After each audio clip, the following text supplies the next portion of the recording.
Hello everyone, with the fall 24 intake just around the corner, I know you have gone through a lot of hard work with your applications, getting the admits from some good universities, and also doing all the backing and got your financials sorted. But what if I tell you that you can get your masters done without any financial assistance or even for free? So without wasting any time, let's get into it. Welcome to the third episode of Ground Reality, where we have real students talking about their experiences in the US, whether it's their bachelor's or master's. In this episode, we have a special guest named Vinayak, who had research, graduate, as well as teaching assistantship opportunities, which saved him most of his tuition fees.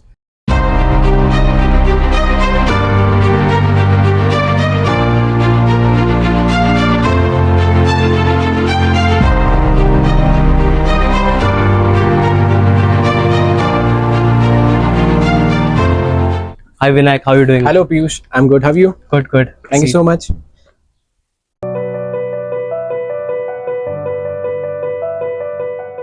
It's a pleasure to have you in this third episode of Ground Reality. So can you introduce yourself to us? Thank you Piyush for having me on a channel. Hello everyone. I'm from Pune, Maharashtra. I did my bachelor's there and I pursued construction management technology from Purdue University. And currently I am working for a civil engineering firm in New York. Thank That's you so great to much. hear. So, as I mentioned, Vinayak had three assistantship opportunities at Purdue, and people coming from India for their masters don't know about this. So, can you explain in brief what assistantships are and what are the benefits to the students? So basically, assistantships are part-time jobs that a college offers for their students with some fee remission or some financial aid. And assistantships are of three types: graduate assistant, teaching assistant, and research assistant. So when it comes to research assistant, you work under a professor where you help him with his research or any of the projects that he's working on. When it comes to teaching assistant, there are professors who have their courses in various colleges, so you can assist them with checking their papers, grading their papers, etc. And when it comes to graduate assistant, you help the college. Let's say I was a graduate assistant at Purdue, so I've worked the university residences to and their clubs to organize events, collaborate with other clubs, manage the events, etc. And yeah, so these are three different types of assistantships. Mentioned about the assistantship opportunities. Can you tell what are the benefits of these positions as a student? So the primary benefit is getting fee remission and stipend from the position. So most of the students, like I came here with a student loan, and if you get like a full-time GA position, you literally don't have to pay any fees, and this could help you like pay back your loan as early as possible. So this was the benefit that I got from these positions. And other than this, you also get opportunities to network, opportunities to collaborate with professors, work for different clubs. Yeah, these are the main importance or like opportunities that you get from these roles. So because when before coming to India, I didn't know about these opportunities. So it's really good to know that your tuition fee is waived off, as well as you get stipend on top of that. This, keeping this aside, you also develop your networking skills, communication skills, and so on. So thank you for explaining this to the audience. My next question is like, can you describe something about the positions you had during your semesters at Purdue, and how did you obtain them? Okay. So the first position that I secured was a TA position. This was in summer 2022. I worked for the management school at Purdue, and I was a TA for a couple of courses. At the same time, I worked for my advisor, where he offered me a RA position. This was only for the summer, and I mean, depending on my performance, he mentioned that I could get a full-time RA position in starting fall 2022. But then I secured a GA position, which was in the fall semester. So the both, like the positions that I mentioned earlier, like the TA and the RA position, were without any fee remission, but they had stipend. I worked for like 10 hours as a TA and 20 hours or 30 hours as a RA. And starting fall semester, I worked as a point 0.5 FTE uh, for the GA position, which was with the university residences. So these were the three positions, and yeah, so only like one of these positions, like the GA positions, was with full fee remission and with stipend. And how did you obtain them? Like, was it through the normal application on websites or reaching out to professors, cold emailing them? Like, can you run us through the Yeah. how did you obtain them? So one of my friends mentioned that there's this hiring manager at the management school who is looking for a TA, and I got his email address, emailed him that I'm interested in this role, and this is what I've pursued during my bachelor's. And he asked me a few questions. I had an interview call with the professor, and she was impressed with my profile, and this is how I got the position. The RA position that I got was with my advisor. So my advisor knew that I am available for like 20 hours for the summer semester, and he was like, "Okay, I'm working on this project. Would you be happy to assist me?" And I mean, I was like more than happy to work alongside him. For the GA position, I applied online. This was on careers.purdue, which is a Purdue University website where you have all the positions available put on that website. So this is where I applied, and I got an interview call. So interview was kind of intense. There were like 7 interview questions, but then after that, I was asked a few questions on my email, and these were the only 2 rounds. So basically, this is how I secured all my positions. So that's really good to hear from Vinayak. And don't take this guy lightly. Like, he really had all the positions, whether it's TA, GA, and RA, and I didn't have any of them. So I really respect him. But jokes aside, the next question is like, what is the typical application process? You mentioned how you got your assistantships, but as a typical and average application, how does that look like? Yeah. So when it comes to TAs, the best bet is to know who the hiring manager is for your particular your particular school. So letting your hiring manager know that you're interested. And when it comes to RA positions, you have to reach out to the professors.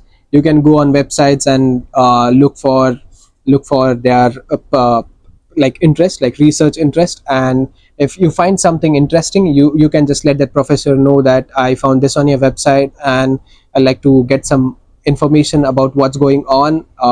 If there's any of the projects going on recently, he can just let you know that this is the opportunity that is available, and this is how you can obtain a RA position.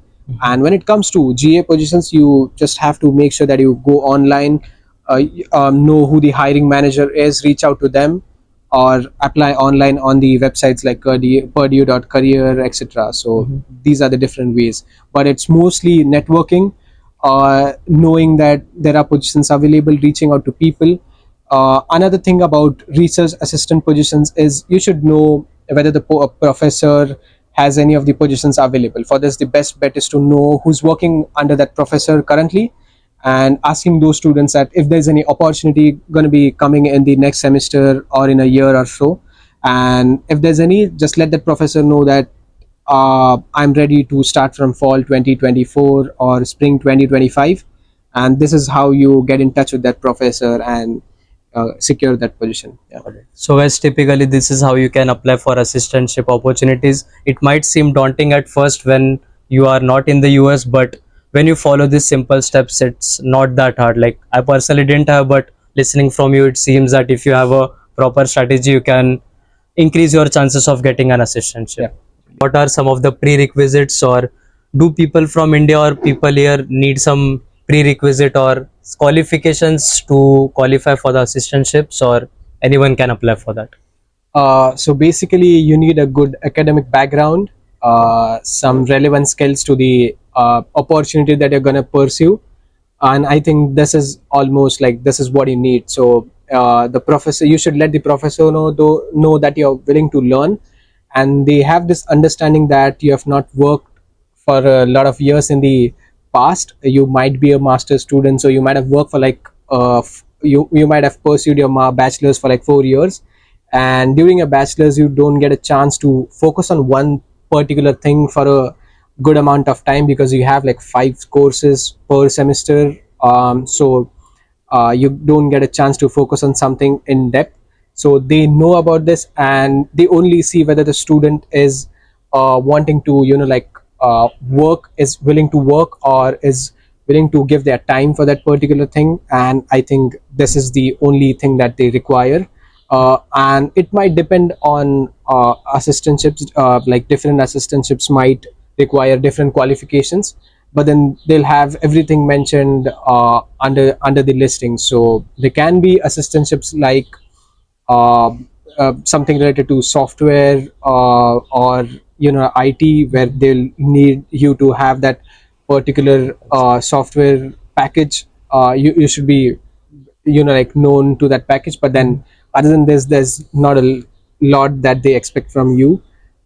In my case, when I was a GA, my manager knew that I've never led something, so he was very understanding when it came to, managing like 10 to 15 students that we had under our club. So same happened when I was a TA. So my professor knew that I was never a TA, but then they understand you very well. They know what your schedule is. So you just have to be, you just have to put efforts, and rest will follow. They'll really help you throughout the process.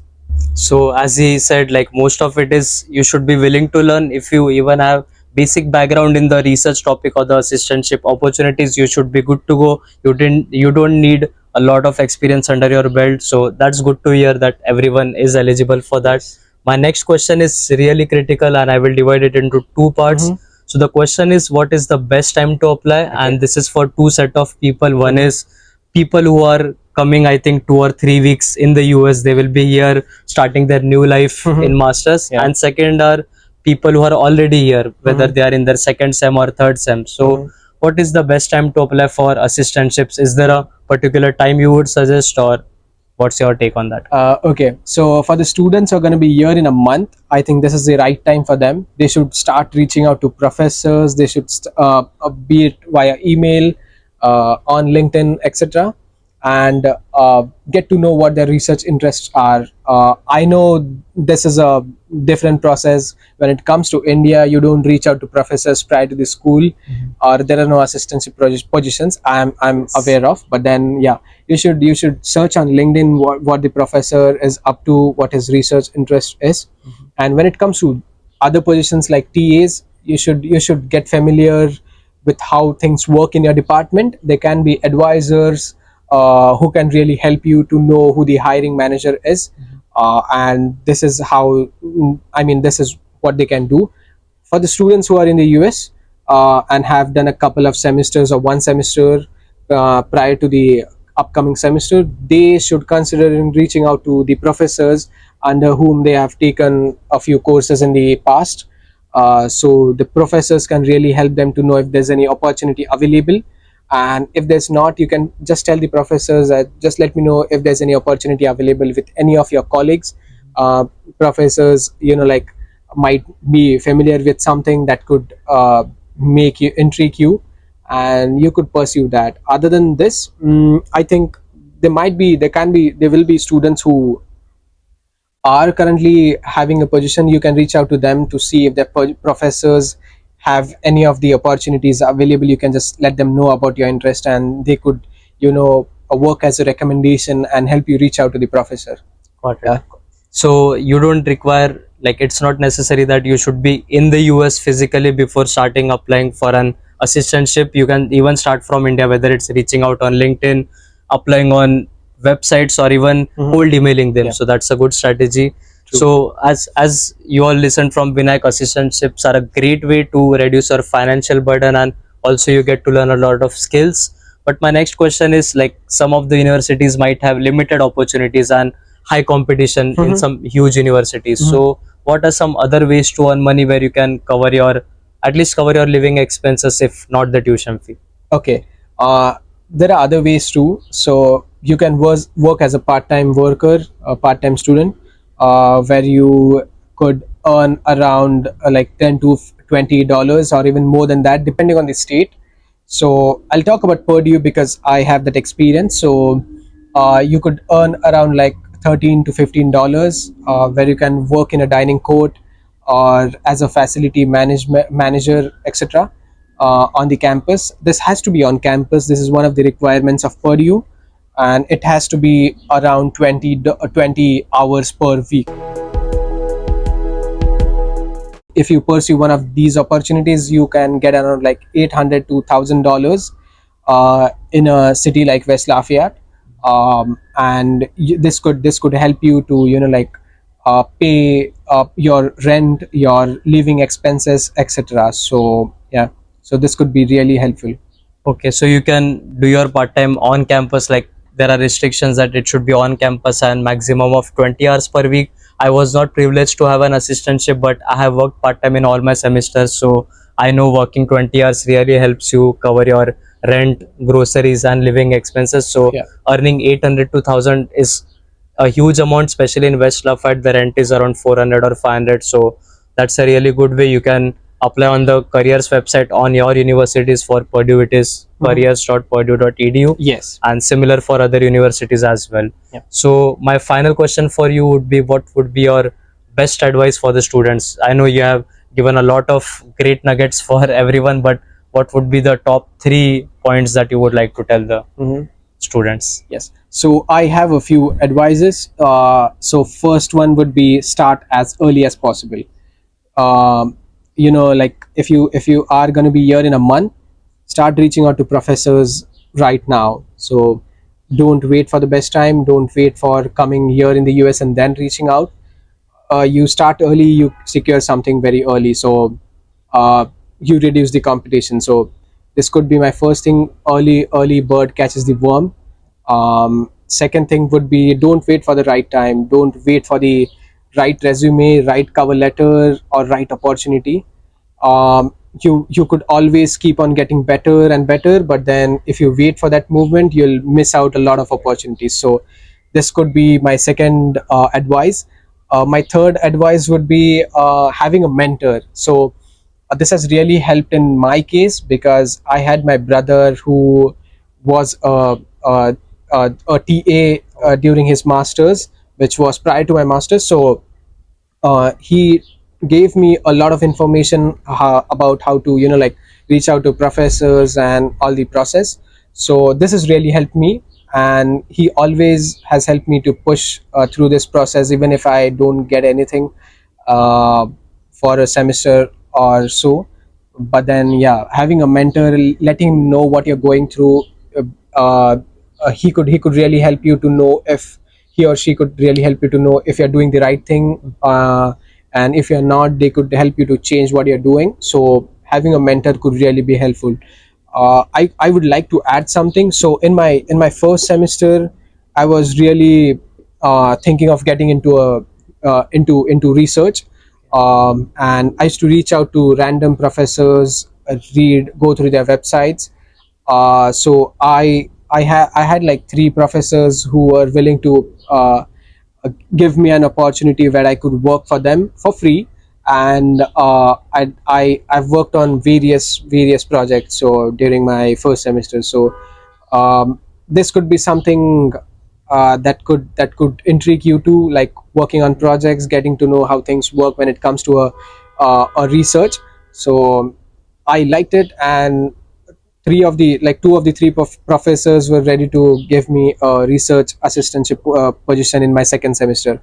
So yeah, if you like something, just reach out to professors. They'll make sure that you land on an opportunity that you'll really appreciate or enjoy working on.